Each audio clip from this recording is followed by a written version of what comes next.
வணக்கம் மக்களே, நான் சத்யவர்ஷா. இந்திய அரசியல் அமைப்பு ஆலோசகராக பணியாற்றி வருகின்றேன். அனைத்து அரசு வழியில் படிக்கின்ற குழந்தைகளுக்கு காலை உணவு மற்றும் மதிய உணவு முழுமையாக தீர்மானித்து முழுமையாக அட்டவணையாக மெனு கார்டாக கொண்டு வந்து சுகாதாரமாக வழங்குவதற்கு மத்திய அரசும் மாநில அரசும் முழுமையாக சட்ட திருத்தத்தை ஏற்படுத்த வேண்டும். நம்மளுடைய அனைத்து இந்திய அண்ணா திராவிட முன்னேற்ற கழகத்தின் ஆட்சி குழந்தைகளுக்கு கொடுக்கின்ற அந்த ஊட்டச்சத்து உள்ள உணவுகள் முழுமையாக போய் சேர்ப்பதற்குரிய ஒரு மிகப்பெரிய சட்ட திருத்தத்தை ஏற்படுத்த வேண்டும்.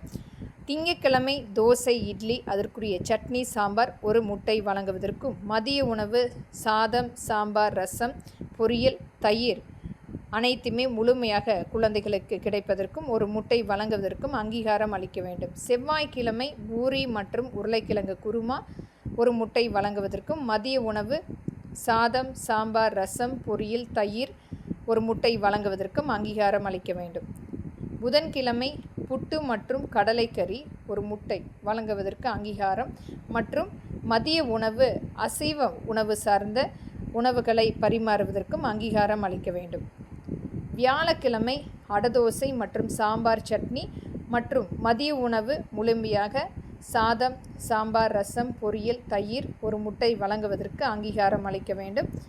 வெள்ளிக்கிழமை முழுமையாக குழந்தைகளுக்கு சப்பாத்தி மற்றும் முட்டை வழங்குவதற்கும் அதற்குரிய குருமா வழங்குவதற்கும் மதிய உணவு சாதம், சாம்பார், ரசம், பொரியல், தயிர், அதற்குரிய ஒரு முட்டை வழங்குவதற்கும் அங்கீகாரம் கண்டிப்பாக இது மெனு கார்டாக கொண்டு வந்து குழந்தைகளுக்கு ஏற்ப சுகாதாரமாக கொண்டு வரவும் மற்றும் சனி ஞாயிறு முழுமையாக விடுமுறை அளித்து அக்குழந்தைகள் குடும்பத்தோடு சேர்ந்து விளையாடுவதற்குரிய அங்கீகாரம் இது முழுமைப்படுத்த வேண்டும்.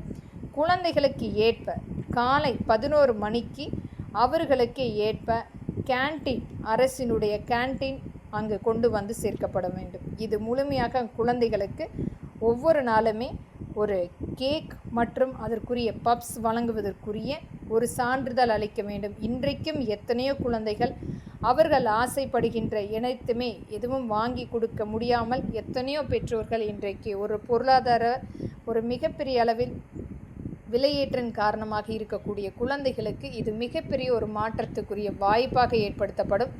என்றைக்குமே அரசாங்கம் ஒரு தாய் வீடாக ஒரு பிரதிபலிப்புக்குரிய பங்களிப்பு இந்த சட்ட திருத்தத்தை ஏற்படுத்த வேண்டும். இது மக்களின் எளிய மகளாக இங்கு நான் பதிவிடுகின்றேன். நன்றி.